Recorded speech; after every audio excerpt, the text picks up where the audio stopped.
Now, few politicians rise and fall like James Ibori. From a humble start as a cashier at a Neasden DIY store, he became a state governor in Nigeria. But for 8 years, he systematically looted and stole to fund a lifestyle of fast cars and luxury properties. Tomorrow, he'll be sentenced for fraud and money laundering worth £50 million. The trial was in London, where he deposited his stolen money, often in cash, with no questions asked. So why didn't Britain's high street banks do more to stop him? Our business correspondent Sarah Smith reports. James Ibori, once a powerful Nigerian politician, now lives in a British jail. It's a long way from the gilded splendour he's used to. Ibori's career began in London. When he worked in the Wicks DIY store in Neasden in 1991, he was convicted of stealing from the till. A few years later, he was the elected governor of the oil-rich Delta state in Nigeria, and he was still stealing, but now it was millions of pounds. He bought luxury cars like this Bentley and properties in London, spending over £2 million on this house in Hampstead. When he was arrested, he was trying to buy a £13 million jet. Tomorrow, he will be sentenced for money laundering and fraud.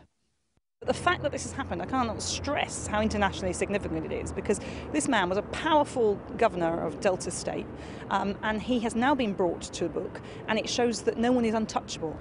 This is being hailed as a major victory for the British justice system. A corrupt foreign leader who couldn't be prosecuted in his own country finally brought to justice right here in the UK. But before we start feeling too proud of ourselves, let's take a closer look at the multiple British bank accounts James Ibori used to smuggle those stolen millions out of Nigeria.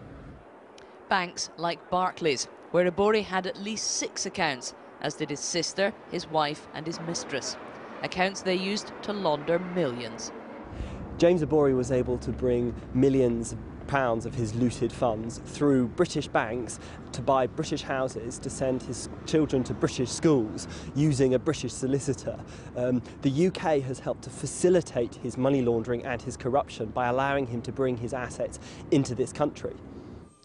British banks have to identify politically exposed persons, like foreign politicians who could be a corruption risk, and identify any suspicious transactions they make.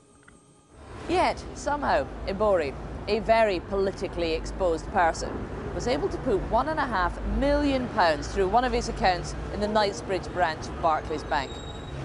Vast amounts of cash were just handed over the counter. And remember, this is £1.5 million from a man whose published annual salary was just £4,000 a year, and who, according to the Nigerian constitution, wasn't even allowed to hold any bank accounts outside Nigeria. You would think alarm bells would have been ringing inside Barclays, and very loudly. I spoke to Barclays today. They wouldn't discuss Ibori's accounts, but they told me they do have robust anti-money laundering policies in place. A recent report by the Financial Services Authority found there were serious weaknesses in many British banks' safeguards against money laundering.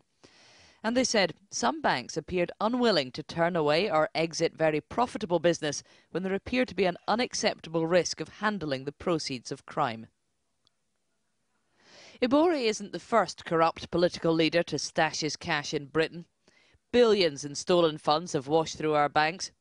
This case shows the courts can take action. The question is whether our banks will do the same.